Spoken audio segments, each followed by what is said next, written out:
ನಮಸ್ಕಾರ ಮಕ್ಕಳೇ, ಎಲ್ರಿಗೂ ಶುಭ ಸಂಜೆ. ಇವತ್ತಿನ ಒಂದು ವಿದ್ಯಾಶಕ್ತಿಯ ಗಣಿತದ ಕ್ಲಾಸಿಗೆ ಎಲ್ರಿಗೂ ಸ್ವಾಗತ. ಹೇಗಿದ್ದೀರಾ? ಹೇಗ್ ಹೋಯ್ತು ನಿಮ್ಮ ದಿನ? ಚೆನ್ನಾಗ್ ಹೋಯ್ತಾ? ಎಸ್, ಐ ಹೋಪ್ ಎಲ್ರೂ ಕೂಡ ಇಂಗ್ಲಿಷ್ ಸೆಷನ್ ಉಪಯೋಗ ತೆಗೆದುಕೊಂಡು ಮೇಡಮ್ ಹೇಳುವಂತ ವಿಷಯಗಳ ಮೇಲೆ ಗಮನ ಕೊಟ್ಟು ಸ್ಪೋಕನ್ ಇಂಗ್ಲಿಷ್ ಅನ್ನ ನಿಮ್ಮಲ್ಲಿ ಇಂಗ್ಲಿಷ್ ಮಾತನಾಡುವ ಒಂದು ಅಭ್ಯಾಸವನ್ನ ಹೆಚ್ಚಿಗೆ ಮಾಡಬೇಕು ಅಂತ ಕೇಳ್ಕೊತೀನಿ. Okay, S. ಸೊ ಮುಂದುವರೆಯೋಣ, ನಮ್ಮ ಸೆಷನ್ ಕಡೆಗೆ ಹೋಗೋಣಂತೆ. ಈಗ ಇವತ್ತಿನ ಸೆಷನ್ ಪ್ರಾರಂಭ ಮಾಡೋಕ್ಕಿಂತ ಮುಂಚೆ ಒಂದು ಚಿಕ್ಕದಾದ ನೀತಿಯ ಕಥೆ ಕಡೆ ನಾವು ಕಣ್ ಹಾಸ್ಕೊಂಡ್ ಬರೋಣಂತೆ. ಎಲ್ರಿಗೂ ನನ್ನ ಸ್ಕ್ರೀನ್ ಕಾಣಿಸ್ತಾ ಇದೆ? ಎಸ್. ಇವತ್ತಿನ ನೀತಿ ಕಥೆ ಯಾರ ಮೇಲೆ ಇದೆ? ಬಾಯಾರಿದ ಕಾಗೆ ಮೇಲಿದೆ. ಹೌದಾ? ಎಸ್, ಥರ್ಸ್ಟಿ ಕ್ರೋ ಅಂತಾನೂ ನಾವು ಇಂಗ್ಲಿಷ್ ನಲ್ಲಿ ಹೇಳ್ತೀವಿ. ಹೌದಾ? ಎಸ್. ಒಂದು ಬಿಸಿಲ ದಿನದಂದು ಕಾಗೆಯೊಂದು ಬಹಳ ಬಾಯಾರಿಕೆ ಆಗಿತ್ತು. ಅದು ನೀರಿಗಾಗಿ ಎಲ್ಲೆಡೆ ಹುಡುಕುತ್ತಿತ್ತು, ಆದರೆ ಎಲ್ಲೂ ನೀರು ಸಿಗಲಿಲ್ಲ. ಒಂದಿನ ಏನಾಯ್ತು, ಕಾಗೆಗೆ ಬಿಸಿಲಿನ ಒಂದು ಪ್ರಭಾವದಿಂದ ಸಿಕ್ಕಾಪಟ್ಟೆ ನೀರಡಿಕೆ ಆಗಿತ್ತು. ಆದ್ರೆ ಎಲ್ಲ ಕಡೆ ಹುಡುಕಿದ್ರು ಅದಕ್ಕೆ ನೀರು ಸಿಗ್ತಾ ಇರ್ಲಿಲ್ಲ. ಅದಕ್ಕೆ ಒಂದು ಮಡಕೆ ಸಿಕ್ಕಿತು. ಸ್ವಲ್ಪ ಸಮಯ ಹುಡುಕಿ ನಂತರ ಏನಾಯ್ತು, ಒಂದು ಮಡಿಕೆ ಸಿಕ್ತು ಅದಕ್ಕೆ. ಆದ್ರೆ ಅದರಲ್ಲಿ ನೀರು ತುಂಬಾ ಕೆಳಗೆ ಇತ್ತು. ಕಾಗೆಯು ಬಿಟ್ಟು ಕೊಡ್ಲಿಲ್ಲ. ನೀರು ಮೇಲಕ್ಕೆ ಬರಲು ಒಂದೊಂದೇ ಕಲ್ಲನ್ನು ಮಡಕೆಗೆ ಹಾಕಲು ನಿರ್ಧರಿಸಿತು. ಕಾಗೆಗೆ ಏನಾಯ್ತು, ಹುಡ್ಕೊಂತ ಹೋದಾಗ ಒಂದು ಚಿಕ್ಕದಾದ ಮಡಿಕೆ ಸಿಕ್ಕಿತ್ತು. ಅದ್ರೊಳಗೆ ನೋಡ್ದಾಗ ನೀರು ಬಹಳ ಏನಿತ್ತು, ಕಡಿಮೆ ಇತ್ತು. ನೀವಿಲ್ಲಿ ನೋಡ್ಬೋದು, ಕಡಿಮೆ ಇತ್ತು. ಹೌದಾ? ಅವಾಗ ಕಾಗೆ ಸುಮ್ನೆ ಕೂಡ್ಲಿಲ್ಲ, ಬಿಟ್ಟು ಹೋಗ್ಲಿಲ್ಲ ಆ ಮಡಿಕೆನ. ಅವಾಗ ಏನ್ ಮಾಡ್ತು, ಅದ್ರಲ್ಲಿ ಒಂದೊಂದು ಒಂದೊಂದು ಕಲ್ಲನ್ನ ಹಾಕುವಂತ ಹೋಯ್ತು ಆ ಮಡಿಕೆಗೆ. ಈ ರೀತಿ ಕಲ್ಲನ್ನ ಮಡಿಕೆ ಒಳಗಡೆ ಹಾಕುವಂತ ಹೋದಾಗ ಅದ್ರಲ್ಲಿ ಇರೋ ನೀರ್ ಏನಾಯ್ತು, ಮೇಲ್ಗಡೆ ಬಂತು. ಈ ಒಂದು ಚಾತುರ್ ಉಪಾಯವನ್ನ ಕಾಗೆ ಉಪಯೋಗಿಸ್ಕೊಂಡು ಅದ್ರಲ್ಲಿ ಇರೋ ನೀರನ್ನ ಕುಡ್ಕೊಂಡ್ ಹಾರಿ ಹೋಯ್ತು. ಈ ಒಂದು ಕಥೆಯಿಂದ ನಮಗೆ ಏನು ನೀತಿ ಸಿಗುತ್ತೆ, ಏನು ಕಲಿತೀವಿ? ಒಂದು ಬಿಸಿಲ ದಿನದಂದು ಕಾಗೆಯೊಂದು ಬಹಳ ಬಾಯಾರಿಕೆ ಆಗಿತ್ತು. ಆದ್ರೆ ಅದು ನೀರಿಗಾಗಿ ಹುಡುಕಿದ್ರು ಸಹ ಏನಾಗಿತ್ತು, ಎಲ್ಲ ಕಡೆ ಹುಡ್ಕೋಂತ ಹೋಗಿತ್ತು. ಅವಾಗ ನೀರು ಏನಾಯ್ತು, ಕಲ್ಲು ಹಾಕಿ ಹಾಕಿ ನೀರ್ ಮೇಲ್ ಬಂದು ನೀರನ್ನ ಕುಡಿತು. ಇದರಲ್ಲಿ ಅದು ಯಶಸ್ಸನ್ನ ಕಾಯಿತು. ಹೌದಲ್ಲೋ? ನೀರು ಮೇಲಕ್ಕೆ ಬಂದು ಕಾಗೆಯು ನೀರು ಕುಡಿದು ಸಂತೋಷ ಪಟ್ಟಿತು. ಪ್ರಯತ್ನವೇ ಯಶಸ್ಸಿನ ಮೂಲ. ನೀವು ಹಲವಾರು ನೀತಿ ಕಥೆಗಳಲ್ಲಿ ಓದಿ ಮಕ್ಕಳೇ, ಅಲ್ಲಿ ಹೇಳೋದು ಒಂದೇ, ನಿಮ್ಮ ಯಶಸ್ಸು ನೀವು ಪಡಿಬೇಕು, ನಿಮ್ಮ ಗುರಿ ನೀವು ತಲುಪಬೇಕು ಅಂದ್ರೆ ಪ್ರಯತ್ನ ಮಾಡ್ಬೇಕು. ಅದು ಪ್ರಯತ್ನ ಒಂದಿನ 2 ದಿನ ಮಾಡಿದ್ರೆ ಅಲ್ಲ, ಸತತವಾದ ಪ್ರಯತ್ನವಿರ್ಬೇಕು. ಈ ರೀತಿ ಕಷ್ಟಗಳ ಬಂದಾಗ ನೀವು ಸಂದರ್ಭಗಳಲ್ಲಿ ಬಿಟ್ಟು ಹೋಗಬಾರದು. ಆ ಕಷ್ಟ ಬಂತು ಅಂತ ಹಿಂಜರಗಬಾರದು. ಆದ್ರೆ ಅದನ್ನ ಎದುರಿಸಿ ಅದಕ್ಕೆ ಏನ್ ಹುಡುಕ್ಬೇಕು, ಒಂದು ಸೊಲ್ಯೂಷನ್ ಹುಡುಕ್ಬೇಕು. ಅಲ್ಲಿ ನೀವು ಸೊಲ್ಯೂಷನ್ ಹುಡುಕ್ದಾಗ ಅದಕ್ಕೆ ಏನಾರೆ ಒಂದು ಆನ್ಸರ್ ಹುಡುಕ್ದಾಗ ಅದನ್ನ ನೀವು ಪ್ರಾಬ್ಲಮ್ ಅನ್ನ, ಆ ಒಂದು ಕಷ್ಟವನ್ನ ಸುಲಭವಾಗಿ ಸಾಲ್ವ್ ಮಾಡ್ಲಿಕ್ಕೆ, ಪರಿಹಾರ ಪಡ್ಲಿಕ್ಕೆ ನೀವು ಪ್ರಯತ್ನ ಮಾಡಬೇಕು. ಆಗಾಗ್ಲೇ ನಿಮ್ಗೆ ಸಿಗೋದು, ಯಶಸ್ಸು ಸಿಗುತ್ತೆ. ಪ್ರಯತ್ನವೇ ಯಶಸ್ಸಿನ ಮೂಲ ಎಂಬುವ ಒಂದು ನೀತಿಯ ಕಥೆ ನಾವಿಲ್ಲಿ ಓದ್ಕೊಳ್ತೀವಿ. Okay, S. ಮುಂದಿನ ಕಡೆಗೆ ಹೋಗೋಣ.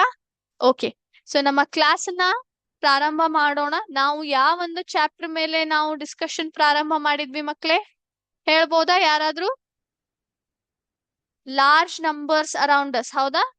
ನಮ್ಮ ಸುತ್ತಲಿನ ದೊಡ್ಡ ಸಂಖ್ಯೆಗಳು.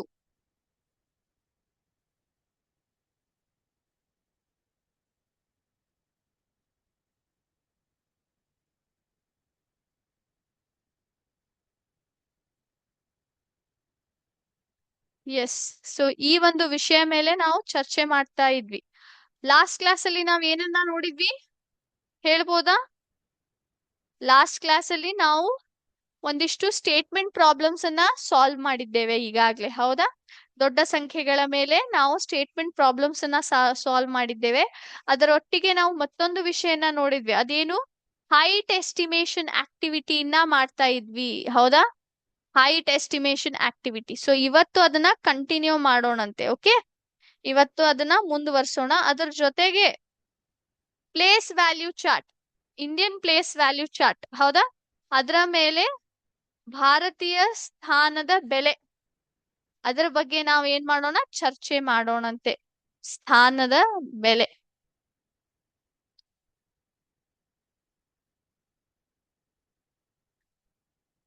ಈ ಎರಡು ವಿಷಯ ಮೇಲೆ ನಾವಿವತ್ತು ಚರ್ಚೆನ ಮಾಡೋಣಂತೆ. ಸೊ ನನ್ನ ಸ್ಕ್ರೀನ್ ಅನ್ನ ನಿಮ್ಮೊಂದಿಗೆ ಶೇರ್ ಮಾಡ್ತೀನಿ ಮಕ್ಳೇ. ಎಸ್, ಹೈಟ್ ಎಸ್ಟಿಮೇಶನ್ ಆಕ್ಟಿವಿಟಿನ ಮೊದ್ಲಿಗೆ ನಾವು ಮುಗಿಸ್ಬಿಡೋಣ. ಸೊ ಎಲ್ರಿಗೂ ನನ್ನ ಸ್ಕ್ರೀನ್ ಕಾಣಿಸ್ತಾ ಇದೆ? ಓಕೆ. ಸೊ ಈಗಾಗ್ಲೇ ನಾವು ಏನ್ ಮಾಡಿದ್ವಿ, ಜಿರಾಫೆ, ಹೌದಾ, ಜಿರಾಫೆನ ಒಂದು ಆ ಅದರ ಒಂದು ಎತ್ತರ ಎಷ್ಟು ಅಂತ ತಿಳ್ಕೊಂಡ್ವಿ. ನಂತರ ಸ್ವಾತಂತ್ರ್ಯದ ಪ್ರತಿಮೆ, ಹೌದಾ, ಸ್ಟ್ಯಾಚ್ಯೂ ಆಫ್ ಲಿಬರ್ಟಿ, ಅದರ ಎತ್ತರ ಎಷ್ಟು ಅಂತ ಹೋದ ಕ್ಲಾಸ್ ಅಲ್ಲಿ ಡಿಸ್ಕಷನ್ ಮಾಡಿದ್ವಿ. ಇವತ್ತಿನ ಕ್ಲಾಸ್ ಅಲ್ಲಿ ಆಧುನಿಕ ಗಗನಚುಂಬಿ ಕಟ್ಟಡ, ಹೌದಾ, ಈ ಕಟ್ಟಡವು ಮೋಡಗಳನ್ನು ಸ್ಪರ್ಶಿಸುವಷ್ಟು ಎತ್ತರದಲ್ಲಿದೆ.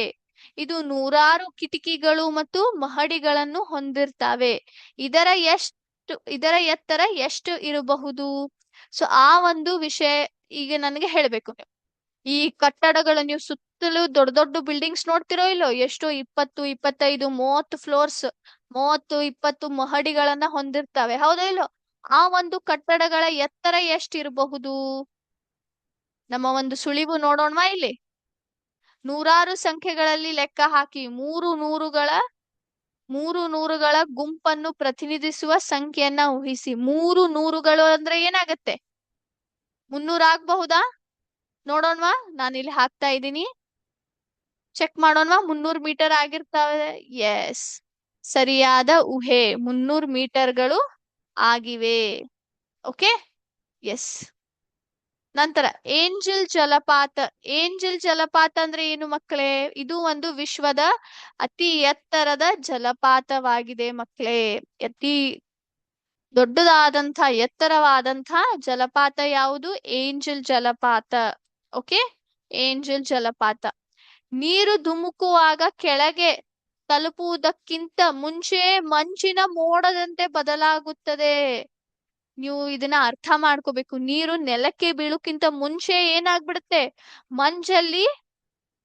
ಮಂಜಿನ ಮೋಡದಂತೆ ಏನಾಗ್ಬಿಡುತ್ತದೆ? ಬದಲಾಗ್ಬಿಡುತ್ತದೆ, ಕನ್ವರ್ಟ್ ಆಗ್ಬಿಡುತ್ತೆ. ಅಂದ್ರೆ ಅಷ್ಟು ಎತ್ತರದಿಂದ ನೀರು ಕೆಳಗೆ ಬೀಳುತ್ತದೆ ಮಕ್ಕಳೇ. ಸೊ ಹಾಗಾದ್ರೆ ಇದರ ಒಂದು ಎತ್ತರ ಎಷ್ಟಿರಬಹುದು? ಸುಳಿವು ನೋಡೋಣವಾ. ಈ ಜಲಪಾತ 1000 ಮೀಟರ್ಗಳಿಗಿಂತ ಸ್ವಲ್ಪ ಕಡಿಮೆ ಇದೆ. 1000ದಿಂದ ಎಷ್ಟು? 21 ಕಳೆಯಿರಿ. 21 ಕಳೆಯಿರಿ. 1000ದಲ್ಲಿ 21 ಕಳಿಬೇಕು, ಎಷ್ಟು ಬರುತ್ತೆ?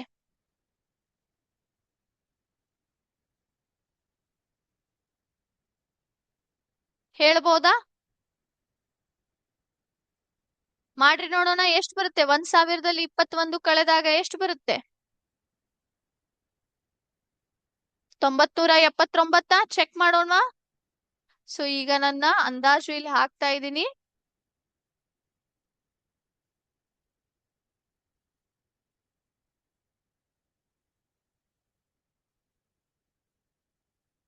S, correct. ಎಷ್ಟಿದೆ? 979 ಮೀಟರ್ಗಳಿವೆ. ಓಕೆ.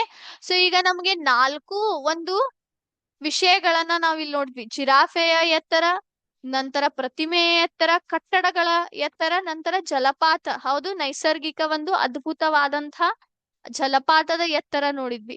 ಈಗ ಇವು 4 ನಾವು ಒಂದಕ್ಕೊಂದು ಹೋಲಿಕೆ ಮಾಡೋಣ. ಕಾಣ್ತಾ ಇದೆ ಎಲ್ರಿಗೂ? ಹೋಲಿಕೆ ಕಾಣ್ತಾ ಇದೆಯಾ? ಎಸ್, ಇದು ನಮ್ಮ ಒಂದು ನಾವು ಇರುವಂತ ನಮ್ಮ ಸಾಮಾನ್ಯ ವ್ಯಕ್ತಿ, ಮನುಷ್ಯ, ನಮ್ಮ ಎತ್ತರ, ಹೌದಾ, ಮೀಟರ್ಗಳಲ್ಲಿ, ಹೌದಾ. ನಂತರ ಬರುತ್ತೆ ಜಿರಾಫೆ, ನಮ್ಕಿನ ಎಷ್ಟು ಎತ್ತರ ಇದೆ ನೋಡಿ ಮಕ್ಕಳೇ. ಅದಕ್ಕಿಂತ ಎತ್ತರ ಎಷ್ಟಿದೆ? ಈ ಒಂದು ಪ್ರತಿಮೆ, ಹೌದಾ, ಸ್ವಾತಂತ್ರ್ಯ ಪ್ರತಿಮೆ. ನಂತರ ಬರ್ತದೆ ಕಟ್ಟಡಗಳ ಒಂದು ಎತ್ತರ 300 ಮೀಟರ್ಗಳು. ನಂತರ ಬರುತ್ತೆ ಜಲಪಾತ, ಹೌದಾ, 979 ಮೀಟರ್ಗಳು. ನೀವಿಲ್ಲಿ ಗಮನಿಸಿದ್ರೆ ಮೀಟರ್ಗಳಲ್ಲಿ ನಾವಿಲ್ಲಿ ವ್ಯಕ್ತಪಡಿಸ್ತಾ ಇದ್ದೇವೆ. ಅಂದ್ರೆ ಎಷ್ಟು ದೊಡ್ಡ ಸಂಖ್ಯೆಗಳ ಒಂದು ಉಪಯೋಗ ನಾವು ಮಾಡ್ತಾ ಇದ್ದೀವಿ, ನೀವು ಇದನ್ನ ಗಮನಿಸ್ಬೇಕು. ಈ ಒಂದು ಆಕ್ಟಿವಿಟಿ ಮಾಡ್ಲಿಕ್ಕೆ ಕಾರಣ ಏನು? ಇಲ್ಲಿ ಅಳತೆ ಅಥವಾ ಎತ್ತರವನ್ನ ಗುರ್ತು ಹಿಡಿಯುವ ಒಂದು ವಿಶೇಷವಾದ ಕಾರಣ ಏನಂದ್ರೆ ನಮ್ಮ ಸುತ್ತಮುತ್ತಲಿನಲ್ಲಿ ಇರುವಂತಹ ಒಂದು ವಸ್ತುಗಳು, ಹೌದಾ, ಜೀವಂತ ವಸ್ತುಗಳಿರ್ಲಿ ಅಥವಾ ಅಜೀವ ವಸ್ತುಗಳಿರ್ಲಿ, ಅವರ ಒಂದು ಎತ್ತರಗಳನ್ನ ನಾವಿಲ್ಲಿ ಹೇಳ್ಕೊಡ್ಲಿಕ್ಕೆ, ಅರ್ಥ ಮಾಡ್ಕೊಳಿಕ್ಕೆ ನಾವು ಸಂಖ್ಯೆಗಳ ಎಷ್ಟು ದೊಡ್ಡ ದೊಡ್ಡದಾದಂತಹ ಸಂಖ್ಯೆಗಳನ್ನ ಬಳಸ್ತಾ ಇದೀವಿ ಅಂತ ಗಮನಿಸ್ಬೇಕು ಮಕ್ಳೇ. ಹೌದಾ, 1.8 ಮೀಟರ್, 5.5 ಮೀಟರ್, ನಂತರ 92 ಮೀಟರ್ ಆಗಿರಬಹುದು, ನಂತರ 300 ಮೀಟರ್ಸ್, ನಂತರ 979 ಮೀಟರ್ಸ್. ಅಂದ್ರೆ ಎಷ್ಟು ಅಡಿ ಎತ್ತರದಲ್ಲಿ ಇವೆ ಇವೆಲ್ಲ ಒಂದು ವಸ್ತುಗಳು ಅಥವಾ ಈ ಒಂದು ಎಲ್ಲ ಇಮಾರತ್ ಆಬ್ಜೆಕ್ಟ್ಸ್ ಆಗಿರಬಹುದು ಅಂತ ನೀವು ಗಮನಿಸ್ಬೇಕು ಮಕ್ಳೇ. ಓಕೆ, ಸೊ ಈ ಒಂದು ಆಕ್ಟಿವಿಟಿ ಮಾಡಿಸ್ಲಿಕ್ಕೆ ಕಾರಣ ಏನಂದ್ರೆ, ಇಲ್ಲಿ ಎಷ್ಟು ದೊಡ್ಡ ದೊಡ್ಡದಾದಂತ ಸಂಖ್ಯೆಗಳನ್ನ ನಾವು ದಿನನಿತ್ಯದಲ್ಲಿ ಬಳಸ್ತೀವಿ, ಸಂಖ್ಯೆಗಳು ಎಷ್ಟು ದೊಡ್ಡ ಪ್ರಮಾಣದಲ್ಲಿ ನಮ್ಮ ಸುತ್ತಮುತ್ತಲಿನಲ್ಲಿ ಇದಾವೆ ಅಂತ ನಮ್ಗಿಲ್ಲಿ ಗೊತ್ತಾಗ್ತದೆ. ಸೊ ಈ ಒಂದು ಎತ್ತರ ಗುರುತಿಸುವ ಮೂಲಕ, ವಸ್ತುಗಳ ಎತ್ತರವನ್ನ ಗುರುತಿಸುವ ಮೂಲಕ ನಮ್ಗೆ ದೊಡ್ಡ ಸಂಖ್ಯೆಗಳ ಒಂದು ಪ್ರಭಾವ ನಮ್ಮ ಜೀವನದಲ್ಲಿ ಎಷ್ಟಿದೆ ಅಂತ ನೋಡಬಹುದು ನೀವು. ಹೌದಾ, ಮಾತೆತ್ತಿದ್ರೆ ನಾವೆಂತೇವಿ 500 ಕಿಲೋಮೀಟರ್ ದೂರದಲ್ಲಿ ಇದೆ ಒಂದು ಊರು. ಹೌದಾ, ಯಾರದರ ಜೊತೆಗೆ ನಾವು ಟ್ರಾವೆಲ್ ಮಾಡತ್ತೀವಿ, ನಾವು ಸಂಚರಿಸ್ಲಿಕ್ಕತ್ತೀವಿ ಅಂತಂದ್ರೆ ಎಷ್ಟ್ ಕಿಲೋಮೀಟರ್ ಆಗ್ಬೋದು ಅಂತ ಸರ್ಚ್ ಮಾಡಿ ಕೇಳ್ತೀರಿ ನೀವು. 100 ಕಿಲೋಮೀಟರ್, 200 ಕಿಲೋಮೀಟರ್. ಅದನ್ನ ನೀವು ಸಂಚಾರ ಮಾಡ್ಬೇಕು ಅಂದ್ರೆ ನಮಗೆ 3 ಇಂದ 4 ತಾಸು ಬೇಕು, ಅಥವಾ 5 ರಿಂದ 6 ತಾಸು ಬೇಕು. ಹೌದಾ, ಅಂದ್ರೆ ಎಷ್ಟು ದೂರದಲ್ಲಿ ಎಷ್ಟದು ಅಳತೆ ಎಷ್ಟು ಪ್ರಮಾಣದಲ್ಲಿ ಹೆಚ್ಚಾಗಿದೆ ಅಂತ ನಮ್ಗೆ ಇಲ್ಲಿ ಗೊತ್ತಾಗ್ತದೆ. ಓಕೆ, ಸೊ ಇಲ್ಲಿ ನಮ್ಗೆ ಈ ಒಂದು ಆಕ್ಟಿವಿಟಿ ಕಂಪ್ಲೀಟ್ ಆಯ್ತು. ಐ ಹೋಪ್ ಎಲ್ರಿಗೂ ಎಷ್ಟು ದೊಡ್ಡ ಸಂಖ್ಯೆಗಳು ನಮ್ಮ ಸುತ್ತಲಿನಲ್ಲಿ ಇದಾವೆ, ನಾವು ದಿನನಿತ್ಯ ಅವನ್ನ ಬಳಸ್ತೀವಿ ಅಂತ ಗೊತ್ತಾಗಿದೆ ಅಂತ ಅನ್ಕೋತೀನಿ. ಹೀಗೆ ಹೋಗೋಣ ಮುಂದಿನ ಒಂದು ವಿಷಯ. ಓಕೆ, 1 ನಿಮಿಷ.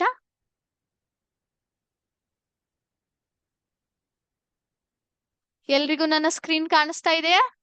ಓಕೆ, ಸೊ ನಾವು ಏನನ್ನ ನೋಡ್ತಾ ಇದ್ದೀವಿ, ನಾವು ಇಲ್ಲಿ ಸ್ಥಾನ ಬೆಲೆ, ಹೌದಾ, ಸ್ಥಾನ ಬೆಲೆಯ ಬಗ್ಗೆ ಚರ್ಚೆ ಮಾಡಿಸ್ತಾ ಇದ್ದೀವಿ.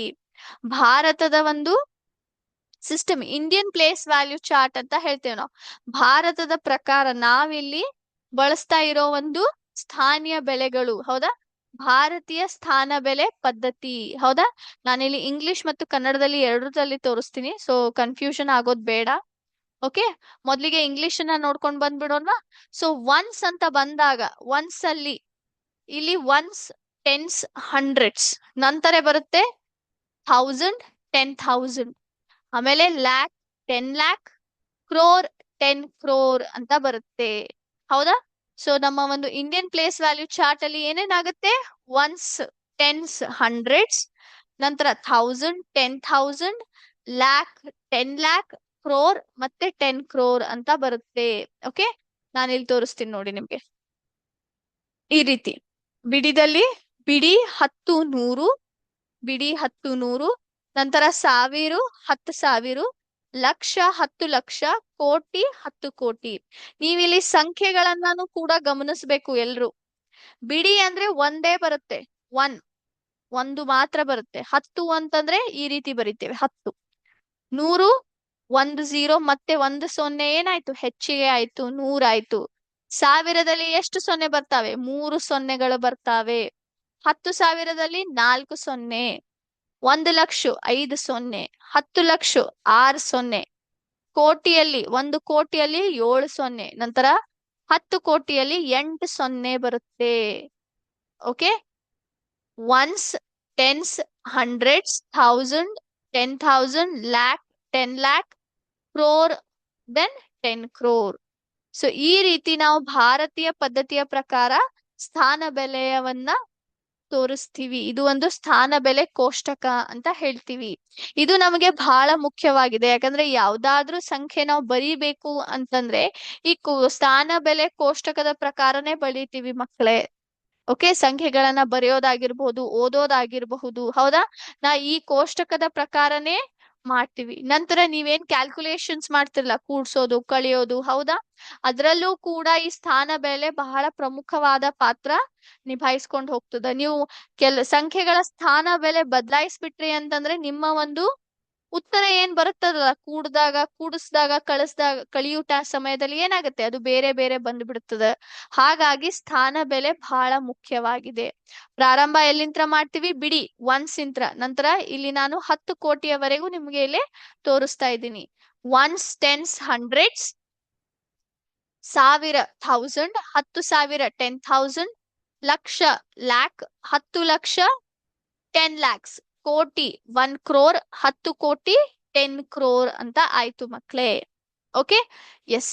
ಈಗ ನೀವು ಏನನ್ನ ಗಮನಿಸ್ಬೇಕು ಅಂತಂತಂದ್ರೆ, ನಾವು ಈ ಒಂದು ಏನು ನಮ್ಮ ಒಂದು ಸ್ಥಾನ ಬೆಲೆ ಇದೆ ಅಲ್ಲ, ಸ್ಥಾನ ಬೆಲೆಯಲ್ಲಿ ಮಕ್ಳೇ ನಾವು ಏನ್ ಮಾಡ್ತೀವಿ ಅಂತಂತಂದ್ರೆ, ಆ ಸಂಖ್ಯೆಗಳನ್ನ ಬರೆಯೋ ಒಂದು ಪದ್ಧತಿ ಬೇರೆ ಆಗಿರುತ್ತೆ. ಇಲ್ಲಿ ಇಂಟರ್ನ್ಯಾಷನಲ್ ಸಿಸ್ಟಮ್ ಅಲ್ಲಿಯೂ ಕೂಡ ಬೇರೆ ಆಗಿರ್ತದೆ. ಇಂಟರ್ನ್ಯಾಷನಲ್ ಸಿಸ್ಟಮ್ ಅನ್ನ ನಾವು ಈ ಒಂದು ಇಂಡಿಯನ್ ಪ್ಲೇಸ್ ವ್ಯಾಲ್ಯೂ ಆದ್ಮೇಲೆ ಇಂಟರ್ನ್ಯಾಷನಲ್ ಸಿಸ್ಟಮ್ ಅನ್ನ ತೆಗೆದುಕೊಳ್ಳೋಣಂತೆ.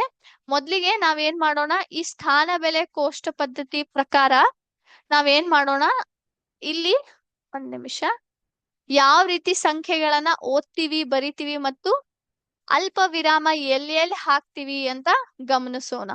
ಓಕೆನಾ? ಎಸ್, ಎಲ್ರು ತಯಾರಿದ್ದೀರಾ? ಓಕೆ, ಒಂದ್ ನಿಮಿಷ. S, all right. ಸೊ ಇಲ್ಲಿ ಸಂಖ್ಯೆ ಕೊಟ್ಟಿದ್ದಾರೆ 5, 6, 7, 8, 9, 0 ಅಂತ. ಹೌದಾ? ನಾವು ಯಾವತ್ತಿದ್ರು ಭಾರತೀಯ ಸ್ಥಾನ ಬೆಲೆ ಪದ್ಧತಿಯಲ್ಲಿ ಯಾವತ್ತು ನಾವೇನ್ ಮಾಡ್ತೀವಿ, ಅಲ್ಪ ವಿರಾಮ ಅಥವಾ ಕಾಮನ್ನ ಈ ಕಡಿಂತ್ರ ಹಾಕೊಂಡ್ ಬರ್ತೀವಿ. ಅಂದ್ರೆ ಬಿಡಿ ಸ್ಥಾನದಿಂದ ಹಾಕೊಂಡ್ ಬರ್ತೀವಿ, ಒನ್ಸ್ ಇಂತ್ರ ಹಾಕೋಂತ ಬರ್ತೀವಿ. ಮೊದ್ಲಿಗೆ ನಾವ್ ಯಾವಾಗ್ಲೂ ನೀವೇನ್ ಗಮನಿಸ್ಬೇಕು ಅಂತಂತಂದ್ರೆ, ಬಿಡಿ 10, 100 ಇದರದ ಒಂದು ನಾವೇನ್ ಮಾಡ್ತೀವಿ, ಗುಂಪು ಮಾಡ್ತೀವಿ.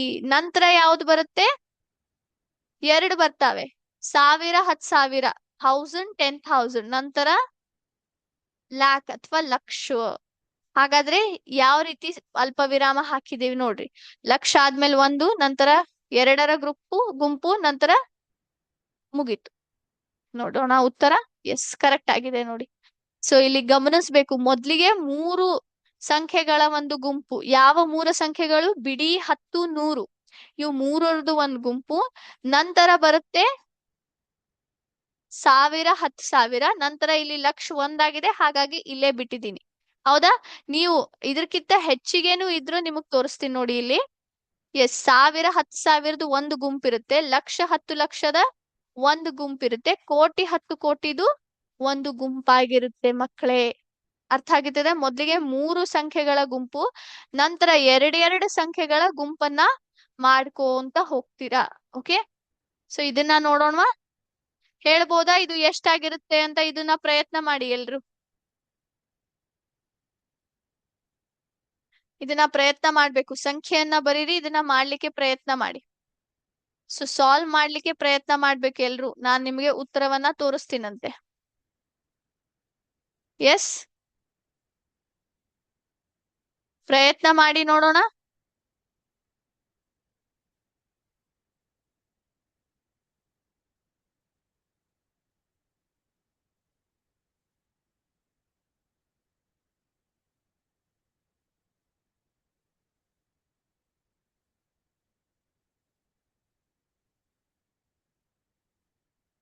ಎಸ್, ಮಾಡಿದ್ರ ಎಲ್ರು?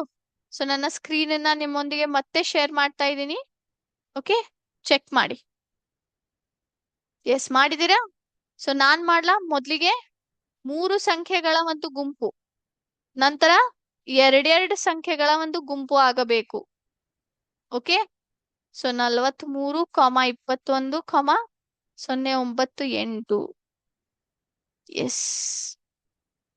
ಓಕೆ, ಈ ಒಂದು ಸಂಖ್ಯೆ. ಹೌದಾ? ಇಲ್ಲಿ 3 ಸಂಖ್ಯೆಗಳ ಒಂದು ಗುಂಪು ಆದ್ಮೇಲೆ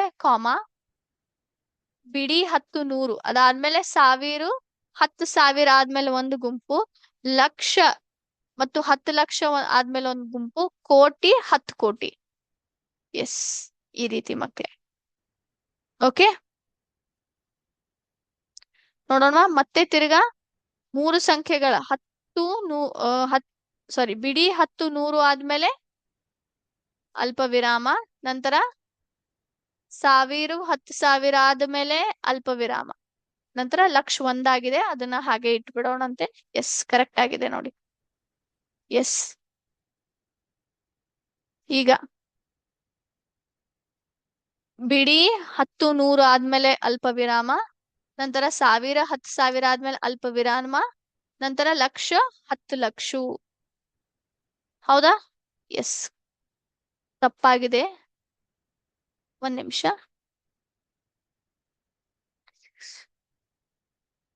ಇಲ್ಲಿ ಇಲ್ಲಿ ಒಂದು ಸಂಖ್ಯೆನ ಮಿಸ್ ಮಾಡಿದ್ದಾರೆ ಅವರು. ಸೊ ಇಲ್ಲಿ ಸ್ವಲ್ಪ ಪ್ರಾಬ್ಲಮ್ ಆಗಿದೆ. ಇದು ಕರೆಕ್ಟ್ ಆಗಿದೆ ಮಕ್ಳೇ. ಒಂದನ್ನ ಬಿಟ್ಟಿದ್ದಾರೆ ಅವರು. Okay. So 76,54,321. Okay. Okay, next ಮುಂದಿನ ಒಂದು ಭಾಗಕ್ಕೆ ಹೋಗೋಣ. ಭಾರತೀಯ ಸ್ಥಾನ ಬೆಲೆ ಪದ್ಧತಿಯ ಪ್ರಕಾರ ನಾವು ಅವನ್ನ ಅಕ್ಷರಗಳಲ್ಲಿ ಬರಿಬೇಕು. ಕೊಟ್ಟಿರುವಂತ ಸಂಖ್ಯೆಗಳನ್ನ ಅಕ್ಷರದಲ್ಲಿ ಬರೆಯಬೇಕು. ಓಕೆ. ಇವಾಗ ನೀವು ಯಾವುದೇ ಒಂದು ಸಂಖ್ಯೆನ ಅಕ್ಷರದಲ್ಲಿ ಬರೀತೀರಾ ಅಂದ್ರೆ ಬಹಳ ಮುಖ್ಯ. ಏನು ಹೇಳಿ ಮಕ್ಳೇ? ನೀವು ಅವನ ಸ್ಥಾನ ಬೆಲೆಯನ್ನ ಕಂಡು ಹಿಡಿಯೋದು ಬಹಳ ಮುಖ್ಯ. ಓಕೆ. ಸೊ ಈ ಒಂದು ವಿಷಯನ ನಾವು ಏನ್ ಮಾಡ್ಬೇಕು? ಚರ್ಚೆಯನ್ನ ಮಾಡ್ಲೇಬೇಕು. ಓಕೆ. ಓಕೆ, ಈಗ ನೀವ್ ಹೇಳ್ಬೋದಾ ಈ ಒಂದು ಸಂಖ್ಯೆಯ ಸ್ಥಾನ ಬೆಲೆ ಎಷ್ಟಾಗಿದೆ ಅಂತ? ಪ್ರಯತ್ನ ಮಾಡಿ ಮಕ್ಳೇ, ಎಷ್ಟಾಗಿದೆ ಅಂತ. ಸೊ ಈ ಒಂದು ಸಂಖ್ಯೆ ಎಲ್ರು ಬರ್ದ್ಕೊಳ್ಬೇಕು. ಬರ್ಕೊಂಡ್ರಾ? ಬರ್ಕೊಳ್ರಿ ಎಲ್ರು. ಎಸ್. All right. ಸೊ ಇದು ನಿಮ್ಮ ಒಂದು ಹೋಮ್ ವರ್ಕ್ ಆಗಿದೆ. ಇದರ ಒಂದು ಸ್ಥಾನ ಬೆಲೆಯನ್ನ ನೀವು ಬರ್ಕೊಂಡ್ ಬರ್ಬೇಕು. ಮುಂದಿನ ಕ್ಲಾಸ್ ಅಲ್ಲಿ ನಾವೇನ್ ಮಾಡೋಣ? ಇದನ್ನ ಚರ್ಚೆ ಮಾಡೋಣಂತೆ. ಓಕೆ. ಎಸ್. ಈಗ ನಮ್ಮ ಒಂದು ಮುಂದಿನ ಭಾಗಕ್ಕೆ ಹೋಗೋಣ. ಓಕೆನಾ? ಎಸ್, ನನ್ನ ಸ್ಕ್ರೀನ್ ಅನ್ನ ಶೇರ್ ಮಾಡ್ತೀನಿ ನಿಮ್ಮೊಂದಿಗೆ. ಒಂದ್ ನಿಮಿಷ.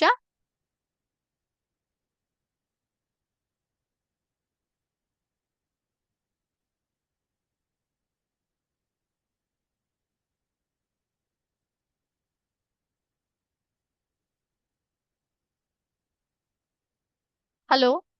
ಯಾ ಮಿನಿ ಮ್ಯಾಮ್.